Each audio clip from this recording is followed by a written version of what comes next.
السلام علیکم خې جوړې کم ځای راغلی زه خو د تخبیه سیدآباد نه راغلی یم او دام تخبیه ده که نه او دام ده خو سیدآباد کلی ورته ویو کلی دی یو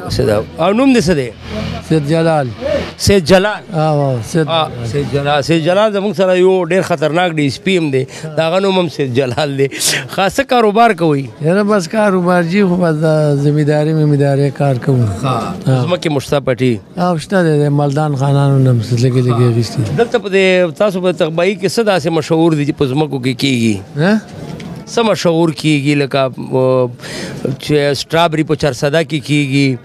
یا نور چې کوم مالټې په سرګودا کې کېږي دلته څه کېږي داسې په ځمکو مالټې مالټې جي نه کېږي او بس دغه مغه کېږي نو غنمې جواري میوه خو داسې دغه نه خو د خټکۍ هندوانۍ خټکۍ هندوانه کېږي دلته کېږي څه تکلیف دی درته سید جلال صاحب یاره ما ته د معدې تکلیف دی او ډېر علاج مې وکړ شل 15 کالو او ما زه دلته راغلی یم دا مې پیله راتلي دي دا د پیله ځل دی څنګه دې اورېدلي وو چې دلته رالی نو بس دا په دې ریډیو باندې مې دا بیان اورېدلی بس دلته رالم هغه وایي چې راشئ تاسو وایي چې چلو ورشه چې څنګه به وي بلکل نن څنګه و دا خلک دا سټاپ څنګه و نو سټاپ خو ښه دی بس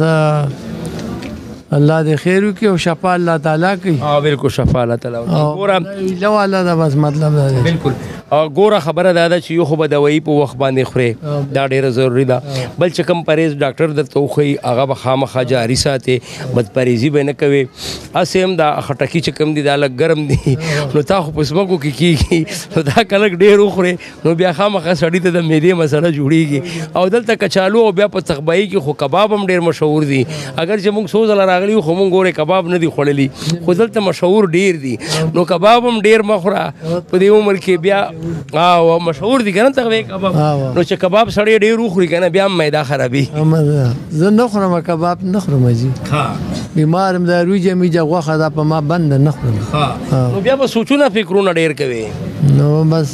د بیمارۍ سره مې بس هسې سوچ نه ولاړ شي ډېر سوچونه مه کوه ټول کارونه الله تعالی کوي او الله تعالی به شفا درکړي موږ به تاسو ته دعا کوو او انشاءالله چې پرهیز جاري وساتې او دوایي برقراره وساتې انشاءالله چې الله تعالی به شفا درکوي صحیح ده سید جلال صاحب مهرباني مننه